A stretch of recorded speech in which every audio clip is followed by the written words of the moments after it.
Assalamualaikum warahmatullahi wabarakatuh. Perkenalkan, nama saya Ringga Umi Kalsum dengan NIM 2205040108. Pada video kali ini, saya akan menjawab kuis hukum perdata. Langsung saja pada soal yang pertama. Jelaskan pengakuan subjek hukum manusia dalam BW. Subjek hukum manusia di BW adalah diakuinya manusia itu sebagai subjek hukum sejak ia dilahirkan hingga ia mati. Soal yang kedua, jelaskan teori fikti dan teori organ terkait badan hukum sebagai subjek hukum perdata.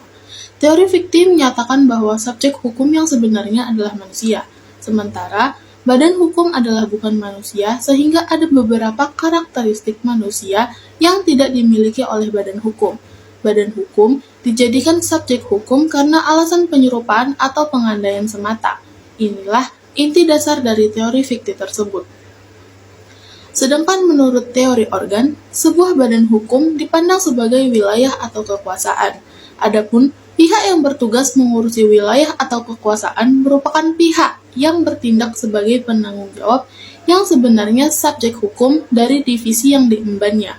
Selanjutnya, soal yang ketiga, jelaskan perbedaan sistem pengaturan buku kedua dan buku ketiga Burgerlijk Wetboek. Buku kedua mengatur tentang benda sebagai objek, sedangkan buku ketiga mengatur tentang perikatan atau verbintenis. Soal keempat, sebutkan dan jelaskan asas-asas hukum perkawinan dalam Undang-Undang Nomor 1 Tahun 1974 tentang perkawinan. Terdapat 6 asas hukum perkawinan, yaitu: yang pertama, membentuk keluarga yang bahagia dan kekal. Tujuan perkawinan adalah membentuk keluarga yang bahagia dan kekal. Untuk itu, suami istri perlu membantu dan melengkapi agar masing-masing dapat mengemban kepribadiannya, membantu dan mencapai kesejahteraan spiritual dan material. Yang kedua, perkawinan dinyatakan sah, yakni bahwa suatu perkawinan adalah sah bila mana dilakukan menurut hukum masing-masing agamanya dan kepercayaannya. Di samping itu, tiap-tiap perkawinan harus dicatat menurut peraturan-peraturan perundang-undangan yang berlaku. Lalu, asas yang ketiga, monogami.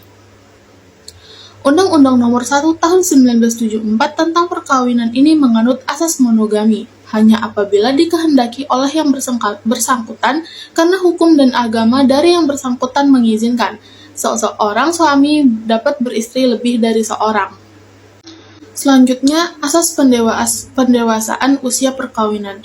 Undang-undang tentang perkawinan ini menganut prinsip bahwa calon suami istri itu harus telah masak jiwa raganya untuk dapat melakukan perkawinan, agar dapat mewujudkan tujuan perkawinan secara baik tanpa berpikir pada perceraian dan mendapat keturunan yang baik dan sehat pula.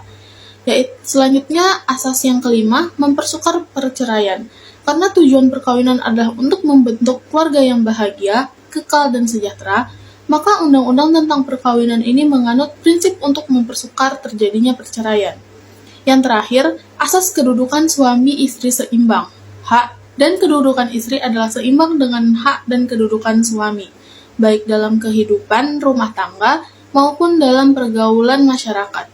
Sehingga dengan demikian segala sesuatu dalam keluarga dapat dirundingkan dan diputuskan bersama oleh suami dan istri. Soal selanjutnya, jelaskan apa yang dimaksud dengan benda dan hak kebendaan. Hak kebendaan ialah hak mutlak atas suatu benda dan merupakan hak perdata.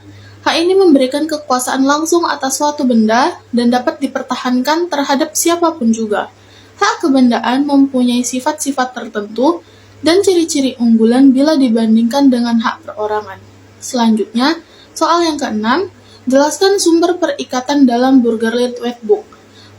Pasal 1233 Burgerlijk Wetboek atau BW hanya mengatur terkait tentang sumber perikatan, yaitu tiap-tiap perikatan lahir dari persetujuan dan undang-undang. Soal yang ketujuh, jelaskan wujud prestasi dalam BW. Sebutkan juga dasar hukumnya.